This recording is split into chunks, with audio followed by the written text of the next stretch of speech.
Bu maxraj va sifatlar video darslar to'plamining 14-qismi. Ushbu dars to'plamining birinchi darsida biz 5 ta nutq a'zolari borligini o'rgandik.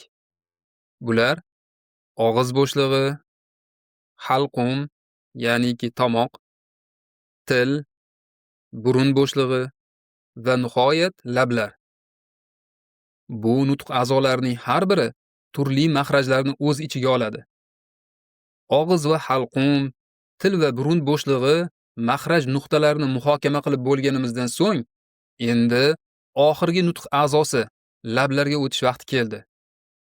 Lablarda ikkita maxraj bor va bu ikki maxrajdan 4 ta tovushni hosil qilamiz.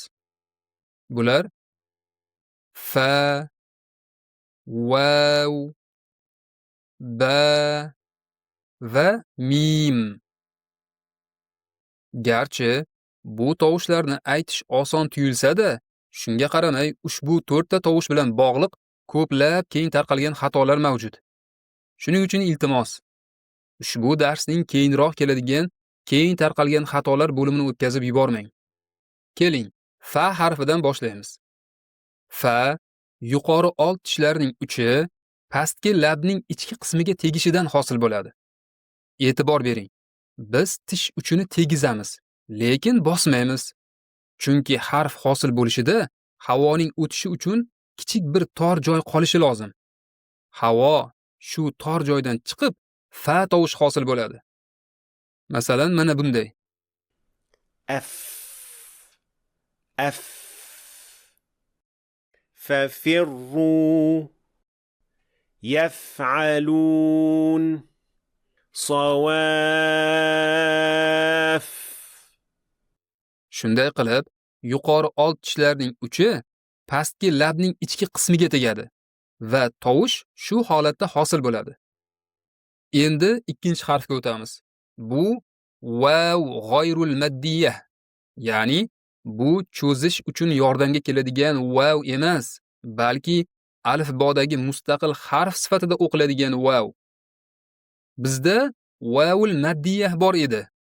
U qisqa u unlisini cho'zish uchun kelardi. Bu holat vav sukunli bo'lib, undan oldin domma, ya'ni qisqa u unlisi kelganda yuz beradi. Masalan, quyidagi so'zlar kabi. يقولوا آمنوا أوتوا. Ammo vav g'oyrul maddiyah, ya'ni mustaqil o'qiladigan vav esa odatda sukun yoki qisqa unlilar fatha, kasra va domma bilan keladi. Faqat bitta holat bundan mustasno. Yuqorida aytganimizdek, agar vav sukunli bo'lib, undan oldin domma kelsa, bu holatda mad harfi bo'ladi. Qolgan barcha holatlarda esa vav mad harfi emas, balki mustaqil harf sifatida o'qiladi. Mana bunday. مولى يوم ولد. Mana shu vavul maddiyah va vav g'oyrul maddiyah o'rtasidagi farqdir. Bu ikki xil vav ikki xil maxrajdan chiqadi. Vavul maddiyah og'iz bo'shlig'idan chiqadi. Bu birinchi darsda tushuntirilgan. Ammo bugun gapirayotganimiz vav g'oyrul maddiyah esa ikki lab orasidan chiqadi. Eng muhimi shundaki, lablar o shaklida yumaloqlangan bo'lishi kerak. Xuddi mana shunday. Bu vavning to'g'ri talaffuz qilinishini ta'minlaydi. Masalan, أو أو الأول وجهة يصوركم. yana bir bor lablar to'g'ri yumaloqlangan bo'lishiga ishonch hosil qiling. Agar lablarning yumaloqlanishi to'g'ri bajarilmasa, harf to'g'ri hosil bo'lmaydi. Keyingi harf ba. Biz bani ikki lab bir-biriga tegib, so'ng lablar ortidan kuchli havo chiqishi orqali hosil qilamiz. Muhim jihat shundaki, bunda til umuman ishtirok etmaydi. Ya'ni, bunda til o'zining odatiy harakatsiz holatida bo'ladi. Agar til harakat qilsa yoki biror shakl olsa, masalan, tilning orqa qismi ko'tarilsa, bu tovushning yo'g'onlashib, sifatini o'zgartiradi va boshqa harf hosil qiladi. Shuning uchun til to'liq yotiq holatda bo'lishi kerak. Masalan, أب أب باب مذبذبين. shuning uchun ham bu tovushni talaffuz qilish oson hisoblanadi. Ammo bundan ham oson tovush bor. Bu mim tovushi. Mim harfi har qanday tilda hosil qilish eng oson bo'lgan tovushlardan biridir. Sababi uni talaffuz qilish juda oddiy. Mim harfi ikki labning yumshoq va to'liq yopilishi orqali hosil bo'ladi. Shu holatda og'iz bo'shlig'idan havo chiqish to'xtaydi. Havo burun bo'shlig'i orqali chiqadi va burundan kelayotgan havo oqimi uzilmasdan davom etishi lozim. Aynan shu sababli mim burun tovushi hisoblanadi. Bu shuni anglatadiki, agar burun bo'shlig'idan kelayotgan havo to'xtatilsa, tovush umuman to'g'ri hosil bo'lmaydi. Misol uchun, أم أم أمة الرحيم. endi ushbu tovushlarni hosil qilishda uchraydigan eng keng tarqalgan xatolarga o'tamiz. Eng avvalo, fa bilan bog'liq keng tarqalgan xatolardan boshlaymiz. Birinchi xato tishlar bilan labning noto'g'ri joylashuvi. Yuqorida biz aytdikki, fa harfi talaffuz qilinayotganda old tishlarning uchi pastki labning ichki qismiga tegishi kerak deb. Old tishlarning uchi pastki labning tashqi qismiga tegmasligi juda muhim. Agar bu sodir bo'lsa, tishlar oldinga chiqib, ko'zga tashlanib qoladi. Natijada tovush bo'g'iq chiqadi va deyarli eshitilmaydi. Mana bunday. يفعلون يفعلون. Ikkinchi xato bu fa tovushini chiqarishda ovoz paylarini tebratish. Fa jarangsiz tovush bo'lib, uni aytganda ovoz paylari tebranmaydi. Shuning uchun va ga o'xshash tovushni har qanday darajada tebratish bilan fa'ni aytish xato hisoblanadi. Aslida bu tovushi arab tilida umuman mavjud emas. Shu bois u Qur'oni Karimda ham ishlatilmaydi. Endi vav bilan bog'liq keng tarqalgan xatolarga o'tamiz. Agar lablar yetarlicha yumaloq bo'lmasa va juda ochiq bo'lsa, vav tovushi ichida alif ohangi paydo bo'ladi. Bu albatta xato hisoblanadi. Mana bunday.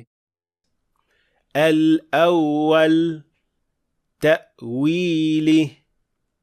Shuningdek, lablarni haddan tashqari qattiq qisish noto'g'ri yoki juda og'ir vav tovushini hosil qiladi. Bu ayniqsa tashdidli vavda sodir bo'ladi. Mana bunday. الأول طوافين. Albatta yumaloqlanish haddan tashqari qattiq ham bo'lmasin, juda keng ham ochilmasin. U tabiiy va o'rtacha holatda bo'lishi kerak. Ikkinchi xato bu vavni aytayotganda tilning o'rta qismini ko'tarish. Bu vav bilan birga ya ohangini ham hosil qiladi. Bu turk tilida so'zlovchilar orasida juda keng tarqalgan xato. Mana bunday. الأول تأويله. Buning o'rniga tilning orqa qismi ko'tariladi va bu to'g'ri vav tovushini hosil qiladi. Uchinchi xato bu vavni yo'g'on harf sifatida talaffuz qilish. Ayniqsa undan keyin yo'g'on harf kelganda. Mana bunday. والله. Biz والله demaymiz, balki والله deymiz. Endi ba bilan bog'liq xatolar. Birinchi keng tarqalgan xato bu ba'ni jarangsiz pa tovushi sifatida aytish. Holbuki to'g'ri ba jarangli tovushdir. Xato talaffuz mana bunday bo'ladi. بسم الله كسبت. Ammo shuni bilishingiz kerakki, pa tovushi Qur'oni Karimda umuman ishlatilmaydi. Shuning uchun ba tovushini pa qilib aytmaslik kerak. Yana bir xato ba'ni o'zidan keyingi yo'g'on harf ta'sirida yo'g'on talaffuz qilish. Mana bunday. بصير. Biz بصير. demaymiz, balki بصير بصير deymiz. Nihoyat so'nggi harf mim bilan bog'liq xatolar haqida. Birinchi xato mimni aniqroq ko'rsatish maqsadida mim oxiriga h tovushini qo'shish. Masalan, mana bunday. الرحيم عليم Bu ortiqcha oshirib yuborish yomon odat bo'lib, so'zga boshqa harf qo'shilib qolishiga olib keladi. Buning aksi ham keng tarqalgan xato bo'lib, mim oxirida g'unnani yetarlicha ushlab turmaslik bo'ladi. Natijada mim tovushi aniq chiqmaydi va ba tovushiga yaqinlashib ketadi. Xato shunday eshitiladi. الرحيم Holbuki, to'g'ri mim talaffuzi mana shu ikki holat o'rtasida bo'lishi kerak. Mana bunday. الرحيم Bu maxrajga oid turkum darslarimizning oxirgi qismi edi. Ammo unutmang, bu turkum darslar ikki qismdan iborat. Maxraj va sifatlar. Keyingi darsda inshaalloh Qur'oni Karimdagi harflarning sifatlarini o'rganishni boshlaymiz. Mening fikrimcha, bu talaffuz usullaridan kam bo'lmagan darajada, balki undan ham muhim. Qur'oni Karim qiroatingizni yaxshilash va sayqallash imkoniyatini qo'ldan boy bermang. Agar Qur'oni Karimni arab tilida o'qish va tushunishni boshlamoqchi bo'lsangiz, aynan shu yerdan boshlang. Tomosha qilganingiz uchun rahmat. Keyingi darslarda ko'rishguncha